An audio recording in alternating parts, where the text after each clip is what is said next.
राधा स्वामी गुरु जी। हाँ, राधा स्वामी गुरु बेटा। ठीक है। टाइम हो चुका है जी, हम स्टार्ट कर लेते हैं अभी। जैसे साढ़े ठीक आठ है। का हमारा टाइम है। तो संजीव अंकल जी, आप अपना क्वेश्चन पुट कर सकते हैं जी। अनम्यूट कर लीजिए। अ, महाराज जी, मेरा मेरा क्वेश्चन नहीं है एक्चुअली। दो बच्चों का क्वेश्चन है। दो सबसे पहले अ, बच्चों का क्वेश्चन है कि जैसे छोटे छोटे बच्चे आश्रम में आते हैं और वो यहाँ पे मतलब आश्रम में जब जैसे बड़े बड़े जो सत्संगी हैं, हमारे पुराने सत्संगी हैं जो काफी टाइम से जुड़े हुए हैं, तो उनके थ्रू उनको जैसे सेवा में रहते हुए कई बार झिड़क देते हैं वो लोग, या कुछ जोर से डांट देते हैं उनको। तो उस केस में उनको बुरा भी लगता है लेकिन वो कुछ बोल नहीं पाते। तो उस केस में मतलब उनको बच्चे का क्वेश्चन ये है कि दो क्वेश्चन है उसके। एक तो हमें क्या करना चाहिए ऐसे उसमें, और दूसरा जो सत्संगी जो पुराने हैं, भजन सिमरन भी करते हैं और अच्छे से डेरे से भी लगे हुए हैं, तो उनका इसके लिए कोई मतलब क्या इम्पैक्ट उसका रहेगा, या कैसे उनको बिहेव करना चाहिए। राधा स्वामी, ये जो अ, बिट्टू भाई आपने प्रश्न पूछा है, अपने आपने इस प्रश्न को काफी हल्का बना दिया, सॉफ्ट बना दिया। बच्चे का क्वेश्चन थोड़ा सा इससे भारी है जो उसने पूछा है। और ये एक बहुत अच्छा उदाहरण है कि जब हम एक बात को सुन करके रिपीट करते हैं तो उसमें बहुत सी चीजें छूट जाती हैं, हमारे समझने की वजह से और हमारे कहने की। ये एक हमारे आश्रम से एक विशेष तौर से एक समस्या है, और उस वो समस्या भी है, और वो हमारे डेरे की खासियत भी है। हमारे डेरे में हम सब एक परिवार की तरह हैं। यहाँ उस टाइप का जमघट नहीं है जैसे बाकी जगह होता है कि कहीं से भी कोई आया, एक दूसरे से कोई मतलब नहीं है, आए डेरे में या आश्रम में रुके और चले गए, अपनी अपनी जगह से आए, अपनी अपनी जगह चले गए, अपने अपने ग्रुप से। हमारा डेरा एक परिवार की तरह है। सभी लोग जो हैं अपने आप को बुजुर्ग मानते हैं कि भाई हमें सब बच्चों का ख्याल रखना है, और सब बच्चे जो भी आश्रम में हैं उनको अपने परिवार के बुजुर्गों की तरह, बड़ों की तरह देखते हैं। बड़ी अच्छी बात है। समस्या पैदा तब होती है जैसे कि उस बच्चे ने बोला, मामला खाली सेवा के समय का नहीं है, बाकी समय भी। और इसी वजह से अभी बहुत से बच्चे आने से पहले ये सोचते हैं कि क्या हम डेरे में जाएं, क्योंकि अगर हम डेरे में जाएंगे तो जैसे मैं बार बार बोलता हूँ कि हम सबको, सबके अंदर गुरु महाराज का रूप देखें। और ये छोटी बात नहीं है, ये बहुत बड़ी बात है। जब हम प्रत्येक व्यक्ति के अंदर बाबा प्रेम सिंह जी महाराज को देख रहे हैं, तो अब प्रत्येक व्यक्ति की ये जिम्मेदारी भी बनती है कि वो उसी रूप में बिहेव करे जैसे महाराज जी बिहेव करते थे। यानी कि सबके प्रति करुणा, सबके प्रति दया, सबके साथ प्यार, और कड़वी बातों से परहेज। अगर कोई बच्चा डेरे में कार्य करते हुए भी कोई गलती कर रहा है, या उससे बाहर भी कोई गलती करने के लिए हम गलती के पुतले, या कोई घटना ऐसी घटी है जिसमें आपकी रुचि है, बट उस बच्चे की रुचि नहीं है आपको बताने में, या उस बच्चे से संबंधित कोई बाहर का विषय है, आप उसको उठाएंगे, बच्चा सोचेगा कि मैं डेरे में जाऊंगा, सब लोग मेरे से इसके बारे में पूछेंगे, मेरा एग्जाम हुआ था, मैं फेल हो गया, क्योंकि सब एक दूसरे को जानते हैं, तो बार बार इस बात को कुरेदें। डेरे में मेरे से गलती हुई, सत्संगी उसको झिड़केंगे। देखिए ये सब चीजें इसमें शामिल हो जाती तो बच्चा ये जानना चाह रहा है कि जो सत्संगी हैं, आपने कहा कि मैं उनमें गुरु का रूप देखूं, तो गुरु का रूप देखता हूं पर उनका व्यवहार गुरु जैसा, जबकि वो प्राचीन सत्संगी हैं, पुराने सत्संगी हैं, भजन भी गाते हैं, ध्यान भी करते हैं, शब्द भी गाते हैं, और जब बोलते हैं तो बड़ी अच्छी अच्छी बातें बोलते हैं, पर जब वो करते हैं तो उनकी करनी में वो बातें रिफ्लेक्ट नहीं। तो ये चीज हम लोगों के लिए है, हम जो बुजुर्ग सत्संग, ये हमारे लिए कि हम कुछ भी कहने से पहले, किसी को भी, बच्चे को ही नहीं, किसी दूसरे सत्संगी को कहने से पहले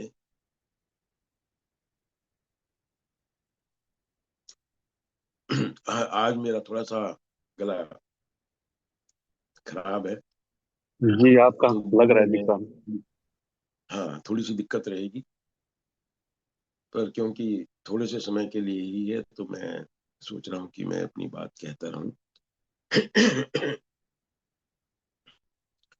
तो ये हम लोगों के लिए कि हम डेरे में किस प्रकार से व्यवहार करें, ये मुझे देखना है, हम सबको देखना है, क्योंकि बच्चे हमारे अंदर उस परमपिता परमात्मा की झलक देखना चाहते हैं। ये देखना चाहते हैं कि जब हमने भजन किया तो हमारे जीवन में कुछ परिवर्तन आया नहीं। तो कोई भी बात जब मेरे मुंह से निकले आश्रम के अंदर, क्योंकि बात कहने के लिए मुंह खोलना पड़ेगा, मुंह खोलने से पहले मन में विचार करें कि ये जो संदेश बाहर जा रहा है, ये बाहर कैसा असर डाले। ये कहते हैं कि हमें सत्य बोलना चाहिए, पर कड़वा सत्य भी नहीं बोलना चाहिए, जिससे किसी को दर्द पहुंचे, दुख हो, उस बात को कहने से परहेज करना चाहिए। हम भले ही एक परिवार हैं, बट परिवार में भी जो बाप कह सकता है शायद वो चाचा या ताऊ ना कह पाए, और जो चाचा या ताऊ, सगे चाचा ताऊ कह सकते हैं, वो जो कजन चाचा ताऊ है शायद वो ना कह पाए। तो उन चीजों का बच्चों के साथ खास तौर से, क्योंकि वो अभी फॉर्मिंग बनने वाली स्टेज में है, उनके साथ हमारा व्यवहार बहुत संयमित, बहुत सही होना चाहिए। हमें देखना चाहिए कि वो हमको देख रहे हैं, और हमको देख करके उनकी भावनाएं, उनके विचार अंदर मन में प्रकट हो रहे हैं। तो वो डेवलपमेंट, वो हमारा व्यवहार बहुत सीमित, बहुत अच्छा, और यही मौका है अपने आप को सुधारने का हम लोगों के लिए, कि हम अपने आप को ऐसा बना दें जैसा हम अपने गुरु जी को देखते हैं। तो ये हम सब के लिए है। अब मैं उस बच्चे की बात कह रहा हूँ, जैसे ये प्रश्न लगभग मिलता जुलता प्रश्न पिछली बार भी आया था। मैं डेरे में, बुजुर्ग सत्संगी आए हैं, वो आए, उन्होंने कुछ पाया, और जो कुछ वो और पा सकते थे वो नहीं पा पाए, बट उसकी वजह से मुझे अपने मार्ग से विचलित नहीं होना है। बच्चे की जिज्ञासा ये भी थी कि आते समय भी मन में विचार आता है कि डेरे में जाएंगे फिर चर्चा होगी, क्या फायदा। मैं कहता हूँ इन बातों को इग्नोर करें। अगर कोई बात आपसे करता है जो बात आप करना नहीं चाहते हैं, तो हमें कुछ जगह बड़े ही स्पष्ट रूप से कह देना चाहिए, जी मैं इस विषय में चर्चा नहीं करना चाहता। अगर कोई बात ऐसी है जिसको आप अपने डिस्कशन से बाहर रखना चाहते, और अगर कार्य करते हुए, डेरे में काम करते हुए किसी ने कोई कड़वी बात कह दी, तो उस कड़वी बात को सुन करके उसको दिल तक नहीं लेके जाना चाहिए, और उसको वहीं पे छोड़ देना चाहिए। उस बात से सीखना चाहिए, क्योंकि अगर कोई बात कही है और मैं कोई गलती कर रहा हूँ, किसी ने कोई बात कही है, उसमें सीखने वाली कोई बात है, उस बात को सीख करके अपने आगे के व्यवहार में अगर मैं सेवा कर रहा हूँ, उसमें अगर कुछ ऐसा परिवर्तन करने के लिए कहा है, उसको करना चाहिए।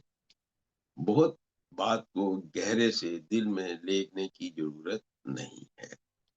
डेरे में जरूर आना चाहिए। इन बातों की वजह से आश्रम में आना अपने जीवन को और अपने समय को व्यर्थ करने के बराबर है। अगर नहीं आए आप, तो आप आए, बड़े प्रेम के साथ आए और आकर के यहाँ सेवा करें। जो बुजुर्ग हैं, ये मान के चलें कि ये भी मेरे अपने हैं। आज नहीं सुधरे तो कल सुधर जाए। हो सकता है मेरे साथ कड़वी बात कह करके बाद में इनके दिल में प्रेम पैदा हो, इनको लगे कि ओहो, मैंने तो गलती कर दी। तो हो सकता है इस घटना के माध्यम से उनका भी भला हो और मेरा भी भला। तो ना आने का तो ये कोई कारण नहीं है, जरूर आना चाहिए। और बातों को देख करके जो मेरे साथ घट रही हैं, उनको देख करके अगर कुछ परिवर्तन मैं अपने जीवन में कर सकता हूँ तो करना चाहिए। दूसरा, आदमी के जीवन में क्या हो रहा है, उन्होंने इतनी उम्र हो गई, इतने भजन गाए, इतना सब कुछ किया, परिवर्तन नहीं आया, वो उनकी समस्या है। तो बच्चों को इस प्रकार से देखना है और बड़ों को इस प्रकार से देखना है।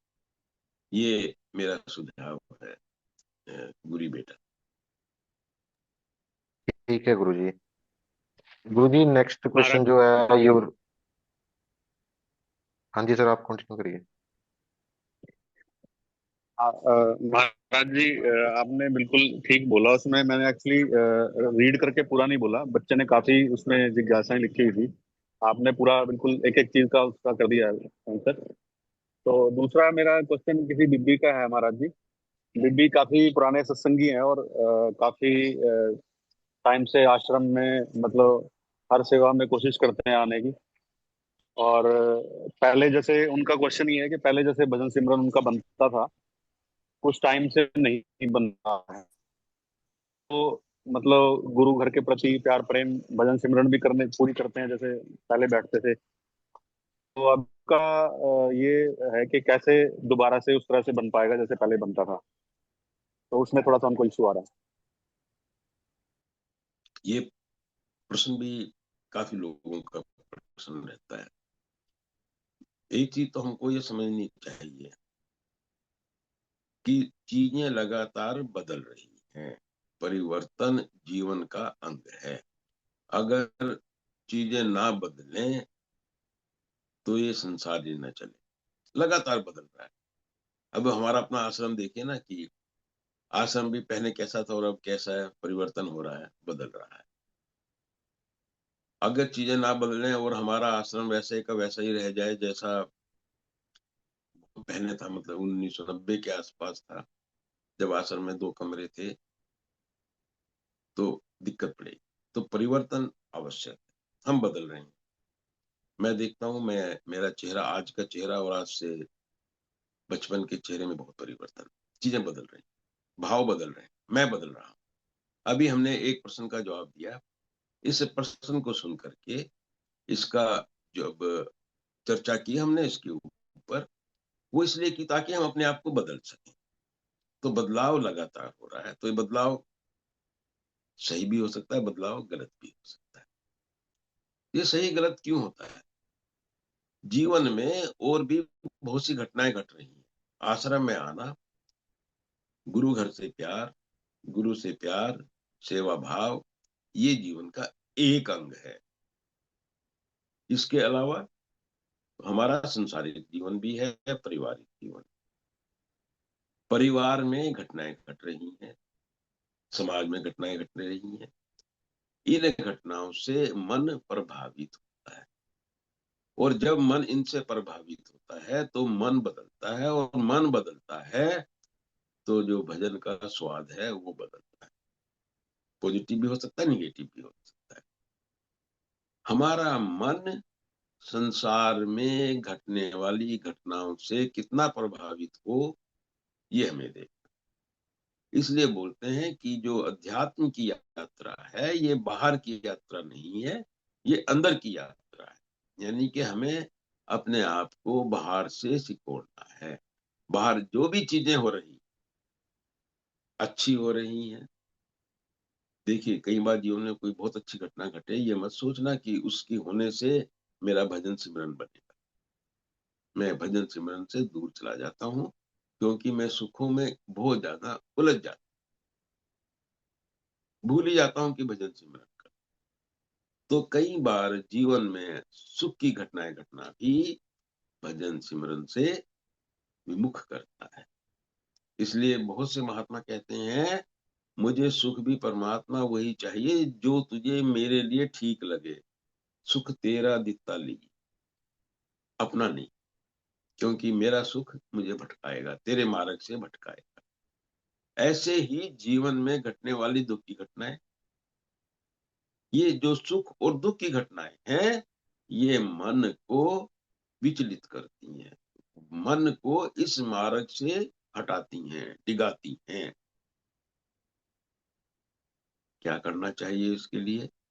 अगर ऐसा मेरे जीवन में हो रहा है, लगातार हो रहा है, सबके जीवन में होता है, अपनी अंदर की यात्रा, बाहर की चीजों से अपने आप को कम जोड़ो। मैं बार बार यही बात बोलता हूँ, जो कुछ हो रहा है वो होगा हमारे कर्मों के कारण। हमने जो कुछ पहले बोया है वो हमको काटना है। अच्छा बोया है, अच्छा काटना है। बुरा बोया है, बुरा काटना है। उसको भोगना है, उसे भोगें। और उसे भोगते हुए भी ये चीज रखें, ये पिछला है, जो हो चुका, हम कर चुके, इसका निपटारा करना। इसके अंदर अपने आप को बहुत ज्यादा उत्तेजित ना करें, पॉजिटिव बहुत ज्यादा सुखी ना महसूस करें, बहुत ज्यादा दुख ना महसूस करें। जो भी ये घटनाएं हैं, ये धीरे धीरे खत्म हो जाएंगी। सुख भी चला जाएगा, दुख भी चला जाएगा, और एक दिन हमको भी जाना है। तो अपने आप को इस संसारी घटनाओं से कम जोड़ने का प्रयास करें। इसलिए कहते हैं, अभी देखिए ना, आज आज 15 है, कल 14 थी, वैलेंटाइन डे। अब ये वैलेंटाइन डे हमारे अंदर प्रेम की भावना बढ़ाने के लिए है। और एक चीज सोच लेनी चाहिए कि प्रेम की परिभाषा क्या है। जिस प्रकार से आजकल लोग वैलेंटाइन डे को मनाते हैं, वो उसका एक रूप है, पर वो उसका असली रूप नहीं। वो प्रेम जिसके अंदर किसी भी प्रकार का लालच है, वो प्रेम नहीं। अगर मैं किसी से प्रेम करूं और बदले में ये चाहूं कि वो मुझसे प्रेम करे, तो वो प्रेम नहीं, प्यार नहीं, व्यापार है। प्रेम वो जिसके बदले में कुछ नहीं चाहिए। अगर मैं गुरु से प्रेम कर रहा हूं, तो मैं गुरु से प्रेम इस कर रहा हूं कि मुझे अपने जीवन में सुख सुविधा, मुझे तो वो प्यारे लगते हैं, उनको समर्पित हूँ। जैसे माँ बच्चे के लिए समर्पित हो जाती है, जैसे बच्चा माँ के लिए समर्पित हो जाता है, छोटा बच्चा, बड़ा नहीं। बड़े होकर तो हम इस संसार में आके संसार को सीख करके संसार के हो जाते। तो जब तक हमारे अंदर, जैसे ये त्योहार त्योहार आया था, ये बताने के लिए आया था कि जीवन में प्रेम कितना आवश्यक है। प्रेम ही एक ऐसी चीज है जो मुझे इस संसार के सुख और दुख से बचा के रखे, क्योंकि प्रेम मुझे सतगुरु के साथ जोड़ के रखता है। तो अपने आप को संसार से खींचे, परमात्मा के साथ लगाएं, तो कोई कारण नहीं है कि मेरा भजन सिमरन ना। अगर भजन सिमरन नहीं बन रहा है, तो मैं उलझ गई हूँ। ये नहीं कह रहा हूँ कि गुरु से प्यार कम हो रहा है आपका, आप उलझ गए हैं। और जब उलझ गए हैं, तो इधर अपने आप ही वो चीज में कम महसूस हो रही है। तो अपने आप को संसार से हटा करके परमात्मा की तरफ लगाएं। मनमुख के मुकाबले गुरुमुख बनने का प्रयास करें। और ये जो जीवन की घटनाएं हैं, ये बार बार जो घटनाएं होती हैं, ये मुझे बताती हैं मैं कितना सही मार्ग पर चल रहा हूँ और कितना मार्ग से भटका हुआ। ये मौके हैं ये देखने के कि मेरे अंदर जो देखिए, भजन में जो कमी हो रही है, इस मतलब ये है, मैं संसार के दुखों सुखों में पहले के मुकाबले ज्यादा रस ले रहा। तो उस रस को कम करके परमात्मा के नाम के रसायन को पियो, तो अपने आप ही भजन सिमरन में तरक्की हो, बढ़ोतरी हो। बिट्टू भाई, गुरु, पिछली बार कुछ बच्चे थे, उनके कुछ प्रश्न थे, वो प्रश्न नहीं पूछ पाए हाँ जी, हाँ जी। जी। क्योंकि समय हो गया था। इस बार अगर वो जुड़े हुए हो तो। युवराज जी जी। हाँ जी, हाँ जी। युवराज है जी, ये सहारनपुर से। उसका हाँ। क्वेश्चन पेंडिंग रह गया था पिछली बार जी, तो उसको ले लेता हूँ पहले मैं। हम्म। यूवी, आप अनम्यूट कर लीजिए। राधा स्वामी फूफा जी। हाँ, राधा स्वामी बेटा। फूफा जी, जैसे आप वैसे आपसे कई बार सुना है, आप बताते हो कि हमें हमेशा अपने कर्मों पे ध्यान देना चाहिए। जैसे डेरे में भी आए हैं तो अपने कर्मों पे ध्यान देना कि औरों के। पर जैसे एक पिछली बार एक छोटे भाई ने क्वेश्चन पूछा था, उसी पे है कि हम जहाँ भी जाते हैं, चाहे वो डेरा ही हो या स्कूल या जो भी जगह है, वहाँ पे हम हर लोगों से मिलते हैं, हर तरीके, बड़े भी छोटे भी साथ के भी। और हम सबको ऑब्जर्व करते हैं और उनसे फिर इन्फ्लुएंस होते हैं। और ये मतलब हो ही जाती है चीज़, चाहे अवॉइड करें या ना करें। हम ऑब्जर्व करते हैं उन्हें और इन्फ्लुएंस भी हो जाते हैं। और काफ़ी बार जी, जैसे उन्हें मतलब ऑब्जर्व करते करते हम उस पर टिप्पणी भी कर देते हैं कि ये चीज़ ऐसे नहीं, ऐसे होनी चाहिए, उन्होंने ये ठीक किया, ये गलत किया। दोस्तों में भी, भाई बहनों में भी। तो जी, इससे मतलब एक तो कैसे बचे, और क्या ये क्योंकि अवॉइड तो होती नहीं ये चीज़, ऑब्जर्व करते ही हैं। और जी काफ़ी बार जैसे उसे ऑब्जर्व करते करते जैसे उस पर टिप्पणी भी करने लग जाते हैं। और अगर मान लीजिए कोई वो करीबी है, जैसे दीदी हैं, उनके साथ कोई चीज़ हुई और मैं उनसे ही डिस्कस कर रहा हूँ कि ऐसे ऐसे, और उसी पे मैंने अपना जज कर दिया, कमेंट कर दिया, तो जी क्या वो ठीक होगा, या फिर इससे अच्छा है कि इसके ऊपर हम विचार ही ना करें, बाद में पढ़े ही ना।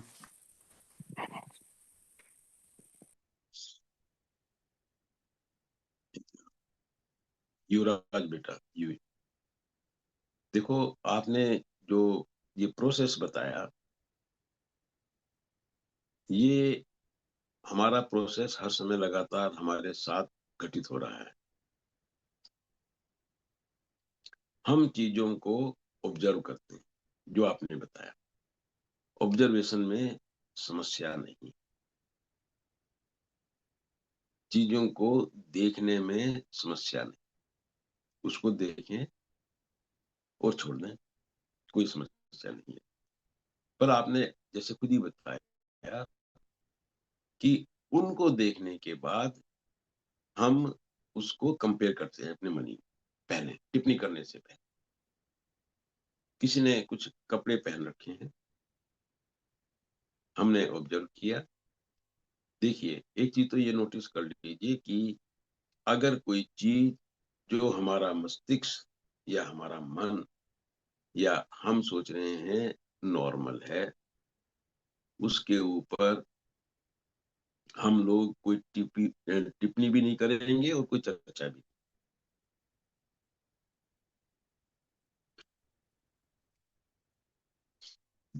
बहुत पुराना एक, जब बचपन से सबसे सुनते आ रहे हैं कि न्यूज़पेपर छपा, न्यूज़पेपर में न्यूज आई। दो न्यूज़पेपर हैं। एक न्यूज़पेपर में न्यूज आई कि एक कुत्ते ने आदमी को काटा, और दूसरी न्यूज थी कि आदमी ने कुत्ते को काट लिया। आप कौन सी न्यूज पढ़ेंगे, किस पे चर्चा करें? जहां आदमी ने कुत्ते को काटा, क्योंकि वो नॉर्मल से अलग। तो हमारा एक ऑब्जर्वेशन है और एक हमारे अंदर एक नॉर्मल है, जो हमने सोचा हुआ है कि ये ऐसा है। अगर चीजें हमारी ऑब्जर्वेशन में हमारे नॉर्मल के हिसाब से हैं तो ठीक है, अगर नॉर्मल से अलग है, अब हमको लग रहा है कि ये अलग है, फिर हम टीका टिप्पणी में जाए। अब यहाँ पर दो चीजें हो गई। ऑब्जर्वेशन करने से इस संसार में मैं नहीं फंसता, बट जब मैं टीका टिप्पणी कर रहा हूं तो एक तो मेरे मन में जो नॉर्मल था वो फॉर्म हो रहा है, और दूसरा उसके बेसिस पर मैं सब्जेक्ट हो गया हूं।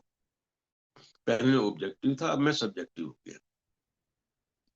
अब क्योंकि मेरी भावनाएं मैं आ गया हूं तो इससे मेरा अहंकार बढ़ता है।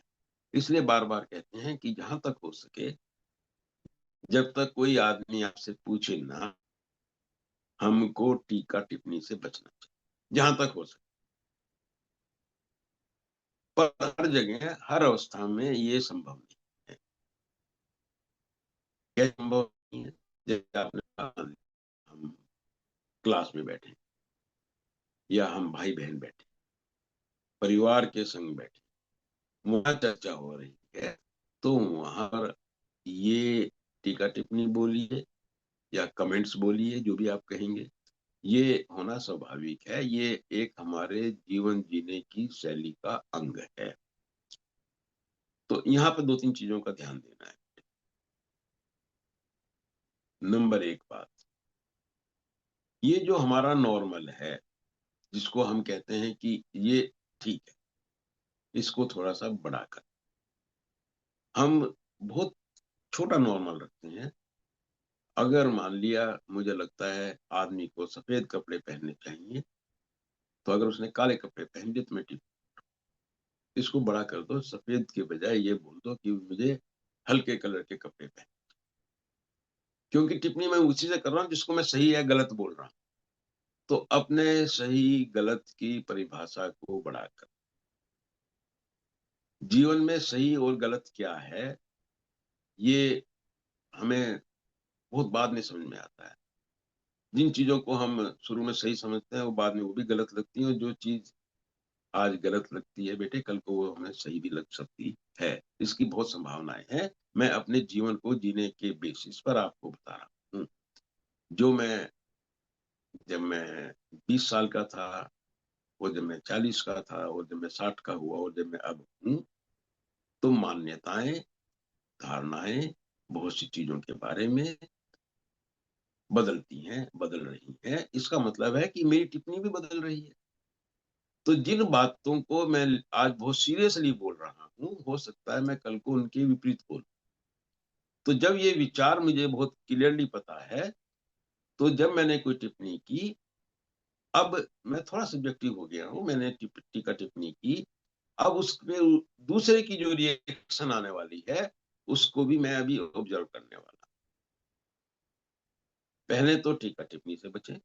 अगर टीका टिप्पणी जरूरी है तो ये समझ के चलें कि भाई मेरा काम था अपनी बात कह देना। अगर मैं अपनी बहन के साथ बैठा और मैंने, बहन ने कुछ पूछा, मैंने कह दिया, बहन ने उसे एक्सेप्ट नहीं किया तो भी ठीक, और बहन ने उसे एक्सेप्ट किया तो भी ठीक। उसने पूछा, मैंने टिप्पणी कर दी। उसने नहीं भी पूछा, मुझे लगा टिप्पणी करनी थी, मैंने अपनी टिप्पणी कर दी। उसको कैसे लेना है, वो उसको क्यों नहीं मान रही है, उसे वो क्यों नहीं स्वीकार कर रही है, वो क्यों नहीं अपना जीवन उसके हिसाब से बदल रही है, ये बातें मुझे ज्यादा गहरी चोट पहुंचाती। तो उससे बचना है, बिल्कुल बचना है, हर हालत में बचना है। तो जब आप उससे बचेंगे तो टीका टिप्पणी से होने वाले नुकसान से काफी हद तक आपको फायदा होगा।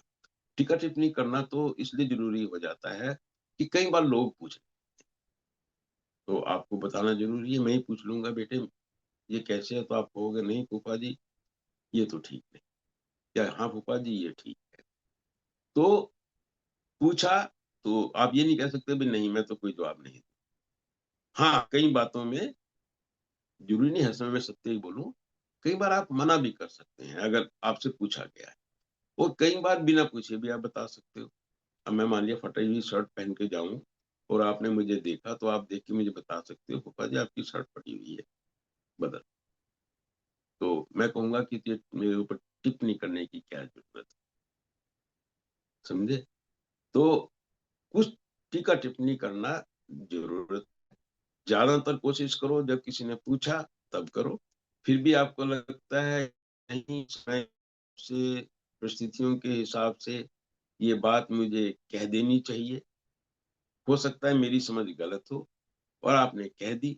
इन सब के बाद उसके ऊपर जो रिएक्शन हो रही है, उस रिएक्शन से अपने मन को विचलित ना, अपने मन पर उस चीज का असर ना करो। आप ये मानो कि भाई जो मेरे अंदर सही गलत की परिभाषा थी, जो देखने की परिभाषा थी, उसके हिसाब से मैंने अपने विचार प्रकट कर दिए। अब उसको अगर सही नहीं लग रहे हैं, वो उसको स्वीकार नहीं कर पा रहा है, तो उस पर मुझे दुखी और विचलित होने की आवश्यकता नहीं है। तो एक तो ऐसा विचार रखें अपने मन के अंदर। तो आप ये देखेंगे कि जब ये टीका टिप्पणी से होने वाला द्वंद पैदा होता है, उस द्वंद से आप बच जाओ। दूसरी बात, जब तक कोई मांगे नहीं, सलाह ना दे, उससे बचें। अनटिल अनलेस ये आपको लगता है कि वो तो बिल्कुल ही अज्ञानी है, उसको बताना जरूरी है, या उसका ध्यान नहीं जा रहा है, उसको इधर को अलर्ट करना जरूरी है, तो आप अलर्ट करें। पर इतना तय है कि इस संसार में फंसने की, इस संसार में उलझने की, इस संसार का बनने का जो प्रोसेस है, वो यहाँ से ही शुरू होता है। तो इसी स्थान के ऊपर हमको बहुत ज्यादा अलर्ट होने की जरूरत है, चौकस होने की जरूरत है, ध्यान देने की जरूरत है कि हम क्या करने जा रहे हैं। तो ये जो आपका प्रश्न था बेटे, ये प्रश्न अध्यात्म के लिए बहुत महत्वपूर्ण प्रश्न है, संसार में जीवन जीने के लिए बहुत महत्वपूर्ण प्रश्न है कि ऑब्जर्व करना है, इसकी कोई मनाही नहीं है। अपने अंदर जो नॉर्मल बनता है ऑब्जर्वेशन से, उस नॉर्मल पे ध्यान दें। ऑब्जर्वेशन से ये पता लगता है कि चीजें कितनी अलग अलग हैं। तो मेरी जो सही गलत की परिभाषा है, उस परिभाषा को लगातार इन चीजों को देख करके परिवर्तित करना है। अपने मन को लगातार सीखना है, लर्निंग जिसको बोलते हैं, वहां पर बहुत अच्छा है। और अगर आपसे किसी ने कहा, उसके ऊपर जो रिएक्शन है उससे बचना, सब्जेक्टिव होने से बचना है, सही गलत के ऊपर बड़े ही रिजिड विचार करने से बचना है। जो चीज आपको सही लग रही है, हो सकता ना भी, और हो सकता हो भी, उसको बहुत मतलब के अधिकार के साथ, फोर्स के साथ दूसरे पे थोपने से बचना। इन बातों का ध्यान रखो, तो जीवन के अंदर बहुत सी जो हमारी परेशानियां हैं, वो समाप्त हो जाती। यूवी बेटा, आप इसके ऊपर अपनी बात कह सकते हो कि आप इसी विषय को लेके चल रहे थे या कुछ और कहना चाह रहे? यूवी जी यही था, हो गया जी क्लियर। पर आपका प्रश्न बहुत अच्छा प्रश्न था बेटा। थैंक यू फुफी। अब अगर आप हम आगे बढ़े तो फिर गुरी बेटा, नेक्स्ट कौन था? हाँ जी, एक कुलदीप जी ने हैंड रेस किया था। कुलदीप जी, आप अनम्यूट कर सकते हैं जी।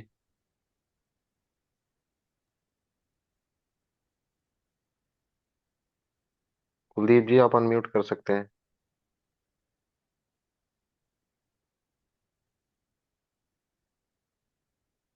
शायद कुलदीप जी अवेलेबल नहीं है जी। एक कोई उमा बात नहीं, सैनी जी ने अनम्यूट किया था। ठीक है। उमा सैनी जी, आप अनम्यूट कर सकते हैं।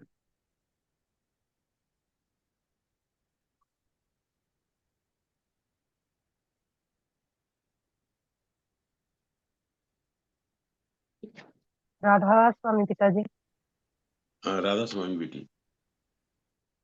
पिताजी जैसे हमें ना बातों का ध्यान रहता है, जैसे सिमरन कर रहे हैं या कुछ भी कर रहे हैं, हर एक बात जैसे कुछ भी अगर बात हो रही है, तो जो सिमरन वाला ध्यान है पिताजी, उसको कैसे हम ज्यादा, जैसे उसके ऊपर कैसे ज्यादा फोकस करें, और उसको करने के लिए मतलब कि हमारे को क्या करना चाहिए, कौन से स्थान पे बैठना चाहिए, और भी वो ज्यादा बने और ये चीजें थोड़ी कम हो जाए, जैसे हम इधर उधर किस में फंसे रहा जो ज्यादा। अभी आप अपने आप को अनम्यूट ही रखना। जब आप स्थान की बात कह रही हैं तो आप भजन करने के लिए बैठने वाले स्थान से आपका तात्पर्य है, मैं ये समझ रहा हूँ। अगर ऐसा है ये, तो आप ये देखिए, जैसे मैंने पहले भी कहा, बहुत अच्छा है हम घर में एक निश्चित स्थान बनाएं। हम एक कोना घर का, या जहां मान लिया गुरु जी की फोटो लगा रखी है उसके पास एक आसन, या कोई एक, या अपने बिस्तर का ही एक जगह, मतलब कहीं पर भी एक जगह निश्चित करें। पिताजी, और मैंने हाँ, हाँ, बोले बेटा। एक ये भी सुना है कि हमें जैसे एक आसन पे बैठ के ही करना चाहिए, तब ज्यादा हमें हमें उसका वो मिलता है। और बेड वगैरह पे नहीं जैसे करना चाहिए, ये भी सुना है मैंने। हाँ, मैं दोनों चीजें आपको बता देता हूँ। फल तो मिलेगा जब मैं बैठा हूँ और मैं बैठ करके मेरा सिमरन और ध्यान कैसा है। आसन से उसका कोई मतलब नहीं। आसन का लाभ कहाँ है, मैं वही आपको समझाने की कोशिश कर रहा हूँ। चाहे मैं बैठ के बिस्तर पे कर लूँ, और चाहे मैं कर लूँ किसी और आसन पे, चाहे मैं कहता हूँ टॉयलेट में बैठ के भी कर, परमात्मा के लिए इन चीजों का महत्व नहीं है, पर मेरे लिए महत्व। जैसे कि अगर मैं बिस्तर पे बैठ के भजन करूं और मुझे पता है कि मुझे यहीं बैठ के भजन करना है, तो कोई दिक्कत नहीं।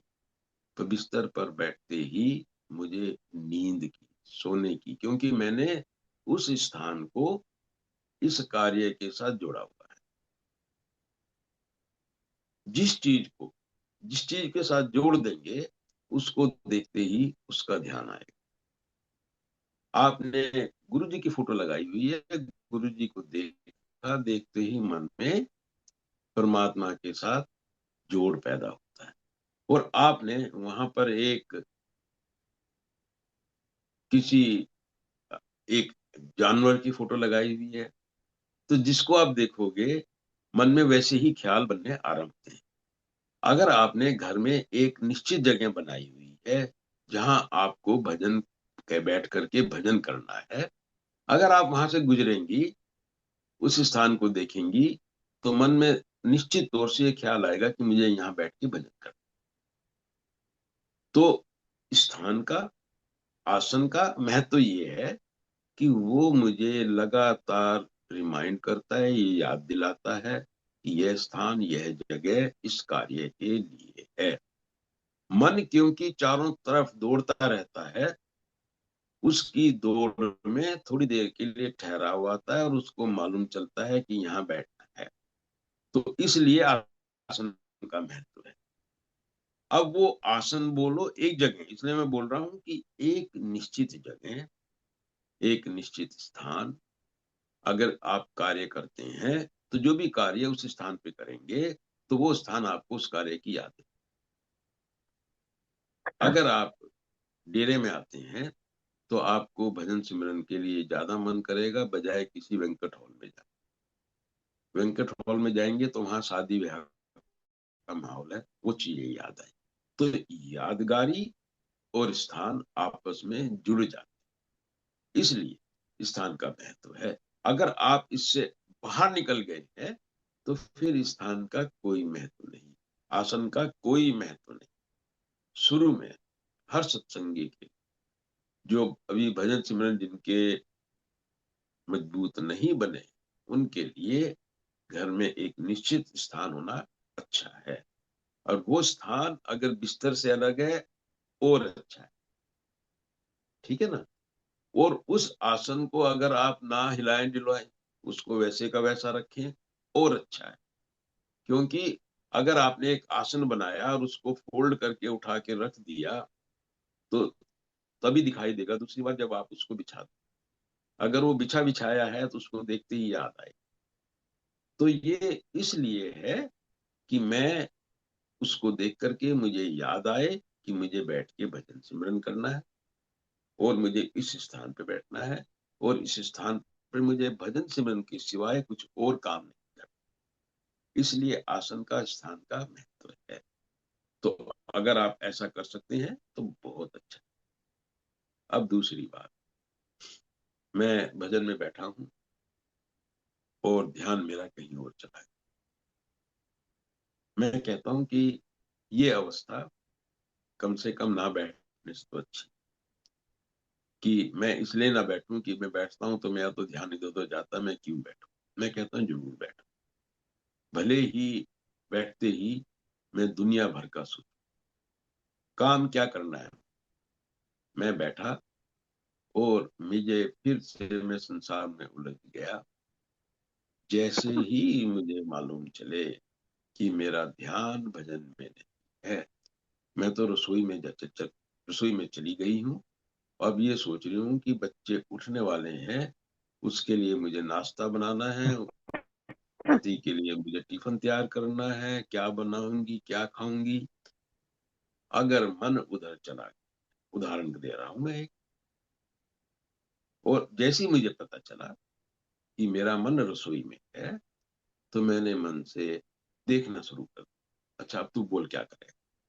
तो जितना तुम इससे अपने आप को अलग करो तो ये वापिस आए। जब तक इससे जुड़े रहोगे और आप बेहोश हो तो आप इसके कंट्रोल में रहो। तो इसके कंट्रोल से बाहर निकलने का तरीका बड़ा आसान है। आप इससे पूछो कि तुम क्या सोच रहे हो, स्विमिंग से क्या बना रहे हो, क्यों बना रहे हो, कहाँ बैठे थे? तो ये वापिस आएगा।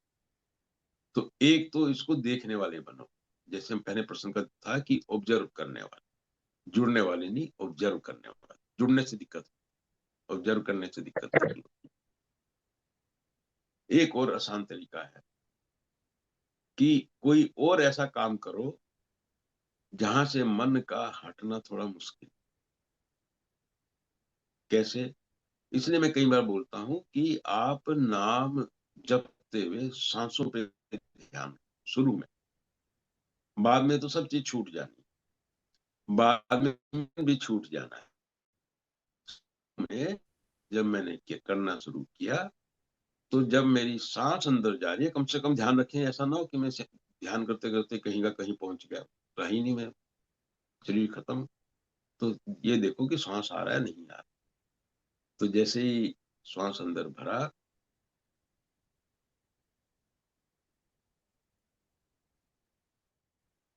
इस प्रक्रिया में ध्यान रखो कि ये चल रही है नहीं चल रही है। सांस के साथ सिमरन करो, सांस छोड़ने के साथ सिमरन करो, सांस रोकने के साथ सिमरन करो। कम से कम जितनी देर तक आपका ध्यान सांस पे रहेगा, तो कम से कम रसोई में या जो और दिन भर की दिक्कतें हैं उनसे बचेगा, और सिमरन साथ साथ चलेगा। तो सांसों के साथ सिमरन करो। तो शुरू में मन को टिकाने के लिए ये प्रक्रिया भी अच्छी है, ताकि मेरा मन इधर उधर भटकना बंद कर दे। और अगर ऐसे सिमरन करते हैं तो संसारिक लाभ भी होते हैं इसके। मन के अंदर, हमारा मन के अंदर जो उठने है वो तनाव भी खत्म। तो आप ऐसा भी करके देखें और फिर आगे चर्चा करें और बताना कि इसका कुछ लाभ आपको हुआ है। यह जो हमने सेशन रखे हैं, ये सेशन अपनी बात कहने के लिए है। वो जरूरी नहीं कि आपकी बात प्रश्न के रूप में हो, आपकी बात उन सब लोगों के लिए भी है, क्योंकि इसमें हम सब की दिक्कतें एक जैसी हैं।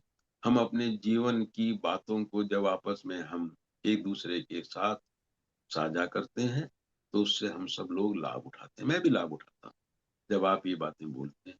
तो हम सब के लिए, क्योंकि हम सब एक ही मार्ग पर चलने वाले पथ हैं, हम सबको उससे लाभ मिलेगा, क्योंकि संयुक्त रूप से चलना भी इस मार्ग पर एक दूसरे पथ को लाभ देता है। तो अपनी बात हम सब कहें।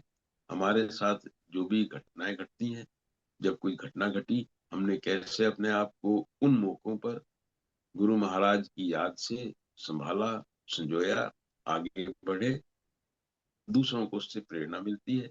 तो हम इस फोरम में बैठ करके, इस समय में जो हमने ये 1 घंटे का समय रखा है, ये चर्चाएं भी कर सकते हैं, ताकि सभी भाई बहन उससे लाभ उठा सकें और अपने जीवन में परिवर्तन कर सकें। गुरी भाई। अ, कुलदीप जी से बात हुई। कुलदीप जी आप म्यूट कर लीजिए।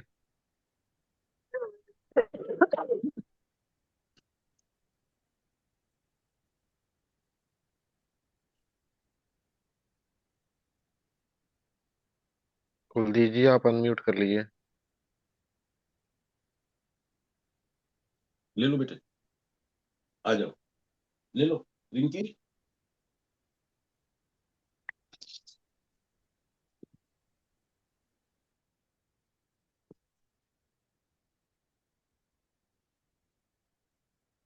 कुलदीप जी का कुछ इशू आ रहा है जी, तो हम अमित जी का ले लेते हैं जी क्वेश्चन।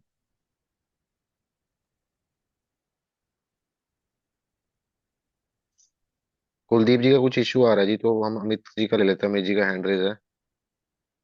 ठीक है। अमित जी आप अनम्यूट कर लीजिए। राधे राधे ताऊ जी। साथ में बेटा। ताऊ जी मेरा एक प्रश्न था। असल में दो प्रश्न है ताऊ जी मेरे। एक तो ये है कि जैसे हम कुछ भी हमारे साथ घटता है और जो भी हमने आगे कोई प्लान बनाया अध्यात्म से जुड़ा हुआ या संसार से जुड़ा हो, संसार तो बाद में है उसकी तो मान ले, पहले तो अपनी प्राथमिकता अध्यात्म से है ताऊ जी। जो हम कुछ भी बता बता देते हैं आपस में कोई सत्संगी को या बाहर कहीं बात चल रही हो, तो बाद में ताऊ जी वो बात बनती नहीं। जैसे मैंने भाई मैं इतना देर बैठता हूँ, ये तो नहीं कहता भाई इतनी देर बैठता हूँ, भाई मैं भजन करता हूँ। उसके बाद वो बात बनती ही नहीं ताऊ जी, मेरे से बैठे नहीं जाता या ऐसी कुछ दो तीन समस्याएं हो जाती है ताऊ जी। एक दूसरा संसार से है ताऊ जी। मेरी दो भतीजियां हैं ताऊ जी, एक छोटी एक बड़ी। वो बड़ी से तो मैं हद से ज्यादा प्यार करता हूँ, उसको कोई मार दे तो मैं उससे लड़ने लग जाता हूँ। लेकिन जो छोटे वाली है उसका मन में पता नहीं क्या ऐसा डल गया है ताऊ जी, शुरू से जब से जन्म लिया है। भाई उसको कोई मार दे कोई तकलीफ नहीं होती, और बड़ी को मार दे तकलीफ होती है। और बड़ी को तो मैं हद से ज्यादा प्यार करता हूँ, और छोटी को भाई मार दे मैं भी मार देता हूँ और कोई भी मार देता है, मेरे को कोई दुख नहीं होता। ये ऐसे कैसे है ताऊ जी? ये प्रश्न था ताऊ जी। बेटे आप अपनी बात बता रहे हो, तो और आप इसको समझ भी रहे हो। देखिए, हाँ, पहली बात तो अध्यात्म से जुड़ी हुई। जो सत्संगी भी आपस में बैठते हैं, उनके अंदर जब हम चर्चा, जैसे मैंने पहले बताया किसी कि हम क्या चर्चा करेंगे, हम ये चर्चा नहीं करेंगे कि कुत्ते ने आदमी को काट लिया, हम चर्चा करेंगे आदमी ने कुत्ते को काटा। मैं लोगों को इसलिए बता रहा हूँ कि मैं भजन पे बैठा हूँ, क्योंकि बाकी लोग नहीं बैठे। आपस में हम एक दूसरे को जब ये चीज बताएं, अगर मैं बैठता हूं और ये कहूं कि मैं नहीं बैठता हूं, तो झूठ, झूठ से तो बचना है। पर अगर मैं बैठता हूं और मेरी कुछ या तो मैं बैठने की मेरी प्रैक्टिस हो गई है, या मुझे कुछ अंदर रस आने लग गया है, इन चर्चाओं को आपस में कम से कम की चर्चा करेंगे, तो हमारे पास जो दौलत है उसके बिखरने का खतरा है। इस दौलत को बहुत संभाल के रखना है।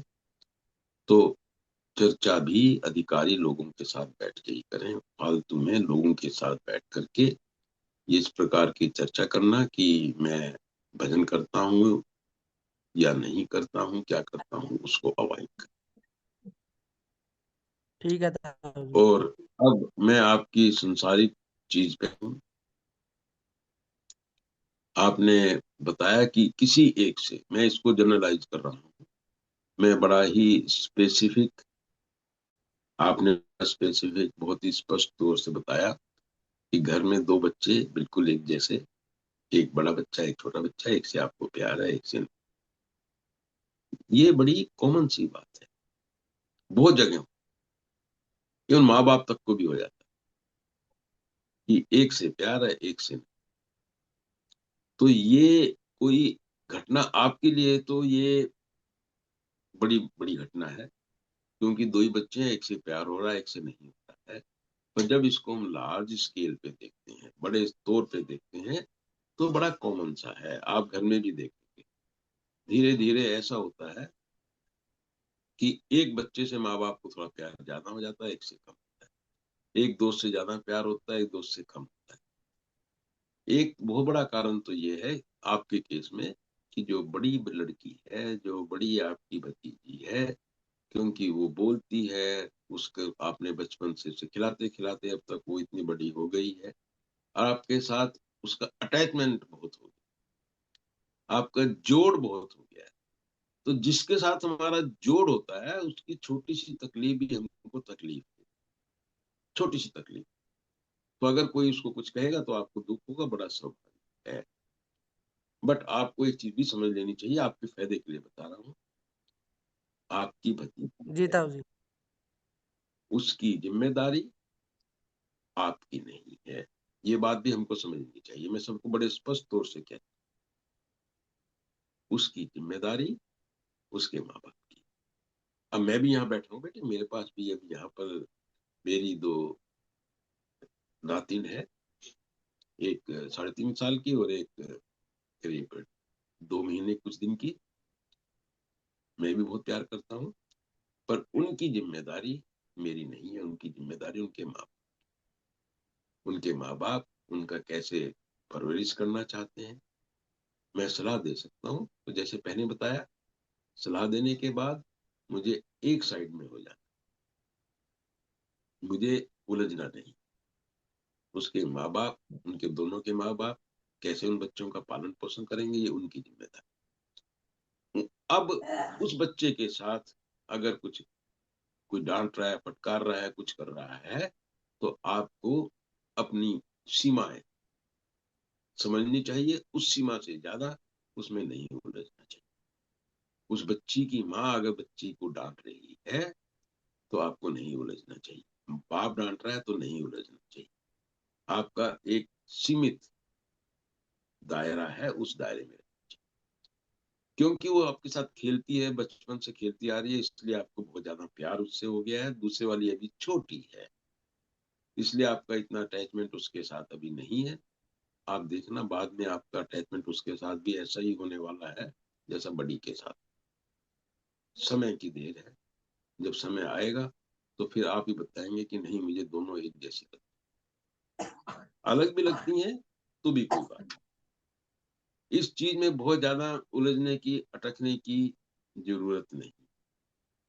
समय जिसके साथ ज्यादा बिताया है, जो आपकी बातों का जवाब देती है, जो आपके साथ खेलती है, आप मुस्कुराए वो मुस्कुराई, उसको देख करके आप मुस्कुराए, तो उसके साथ ज्यादा अटैचमेंट होना स्वाभाविक है। छोटे वाली अभी बहुत ज्यादा छोटी है, ठीक है, अभी तो वो समझती भी नहीं है कुछ, तो इसलिए आपको उतना प्यार अभी नहीं है उसके साथ, स्वाभाविक, कोई इसमें चिंता की बात नहीं है। अब बेटे समय हो रहा है, गुरी बेटा, क्योंकि 5 मिनट हाँ के जी गुरु लिए, जी, हाँ, 23 हो मुझे चुके चलना हैं है, जी। उसकी बिल्कुल वाली। जी जी। अब जो तो भी प्रश्न हैं जो आएंगे बेटे, उनको आप नेक्स्ट हो उसमें कर सकता है लेंगे। क्योंकि हमें, हाँ, उनको नोट करते रहिए, अगले बार उनको हम पहले लेंगे। ये ठीक है जी। चर्चा है, देखिए, ये खाली प्रश्न नहीं है। मैं फिर एक बार सबको ये कहना चाहूंगा, ये प्रश्न उत्तर नहीं है, हमें अपनी बात कहनी है। उस बात को हमें दूसरों को समझना है, और उसमें अगर कुछ जोड़ना है, घटाना है, वो कर सकते हैं। तो ये प्रश्न उत्तर नहीं है, ये ज्ञान चर्चा है। हमने जीवन में कुछ घटना घटी, कैसे उसको हमने संभाला, कैसे अपने आप को ठीक किया, हम सब बातें एक दूसरे के साथ। ये इसलिए आरंभ किया है कि हम ऐसा माने कि हम आश्रम में ही बैठे हैं, हम सब भाई बहन, हम सब साधक, हम सब साधिकाएं, एक साथ बैठ करके अपने प्यारे परमपिता परमात्मा की याद में बैठे, अपने गुरु प्रेम के दरबार में बैठे हैं, उनके चरणों में बैठे हैं और बैठ करके उनके द्वारा दिखाए गए मार्ग पर चलने का प्रयास कर रहे हैं और एक दूसरे के सहायक बन रहे हैं। इस उद्देश्य से इस कार्यक्रम की शुरुआत की है। तो हम इसको इसी रूप में लेके चलेंगे जब तक कि हम सबको लगेगा कि ये हमको लाभ दे रहा है।